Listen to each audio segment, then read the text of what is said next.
Okay, we've changed over seats just to add a bit of variety, which is, of course, the spice of life. So Sue was talking yesterday about how she came to know God in a personal way. Now, I want to make it a bit more personal to us now. And can you explain why it took you so long to say yes to me when I kept asking you to marry me, please? Well, I think we were both quite young, weren't we? And one of the things that happened was that I'd been called to go on a year's Christian training program with a group called Operation Mobilisation, which really helped many of the foundations of my Christian being. And I initially thought, well, I went to France on mission, and then I thought I was going to go to India. For a year? She was trying to escape me, you see.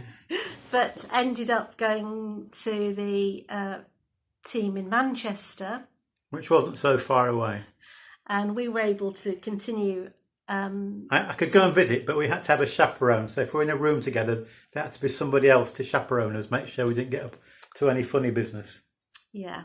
But also part of that year was a commitment that we wouldn't get engaged and that God was going to be first during that time.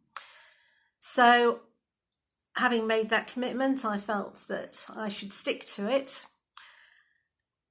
And it was a great, enormous learning curve for me about it. We lived on faith.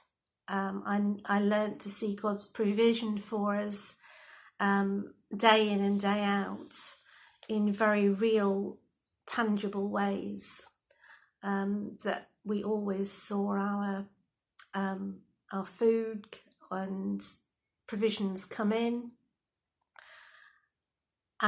We saw that OM had at that time a ship, and we saw that able to keep going. We prayed for another one, a bigger one. And I can remember after we were married going to see it in Hull, and it just blew my mind that there's this great big ocean going vessel, and thinking, I prayed for that. And you know, we have an almighty God. But why did it take me so long? Well, no. Tell us now why you eventually said yes. What actually? How did the penny drop? Why did I eventually say yes? Well, I think your persistence. Really. You've been asking yourself that. Your persistence, and yeah, I felt that it was the right thing to do. And this was at Queen Street Methodist Church in Scarborough. So that place holds a lot of memories for us. And of course, I did the honourable thing and went to see Sue's dad and asked for his permission. And he said no.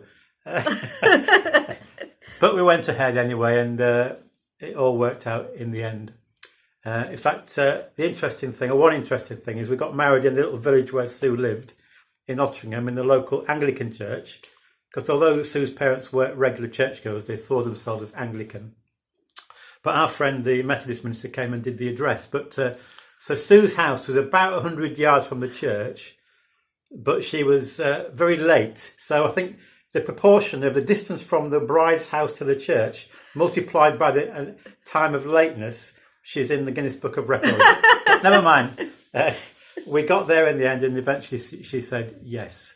So tell us a bit about our early marriage life. We had Caroline, our firstborn, didn't we, while we were in Hull? Yeah, I mean, we got married and we bought a very small little 2-bedroom terraced house. And I went back to work after I came back from OM, and we had some nice years without children, didn't we? I can't remember those years. Anyway, then we were very blessed with the arrival of our first daughter, Caroline, in that born house. in Hull. So, although she supports Port Vale for some reason, well, we lived near there. Anyway, that's enough for today. So that's our early how we got together, eventually how we got married. So we'll talk a little bit. We'll come on now to talk a bit about life in the ministry. So that's all for today. God bless you.